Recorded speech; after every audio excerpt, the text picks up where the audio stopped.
হ্যাঁ, কাপড় তো খুলতে হবে অবভিয়াসলি, না হলে আপনাকে একদিন বলা হলো যে আপনি বিকিনি পরে শর্ট দেন, তখন আপনি কিভাবে শর্ট দিন? হাজবেন্ড আমাকে কোলে নিয়ে আদর করে, অবভিয়াসলি বড় হতে হবে, কারণ হচ্ছে খেয়ে যদি মজা না পাই তাহলে ওইটার দ্বিতীয়বার খেতে ইচ্ছে করে না।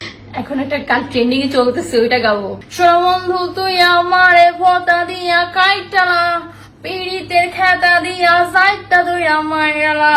শোনো বন্ধু তুই আমারে ভোতা দিয়া কাইটালা, পীড়িতের খেতা দিয়া সাইটটা তুই আমার গেলা। আমি কিছুদিন আগে বলেছিলাম সাকিব খানের সাথে আমি একটা মুভি করতে চাই, এটাই কি আমার অপরাধ ছিল? এই দেখেন, আমাকে 4-5 জন মিলে ধর্ষণ করে দিয়েছে, এখন আমার কি হবে? সাকিব খান কি মেনে নেবে তার 3য় নাম্বার বউ হিসেবে? এখন আমাকে কে বিয়ে করবে? আমার দায়িত্ব কে নেবে? আমি ধর্ষিতা।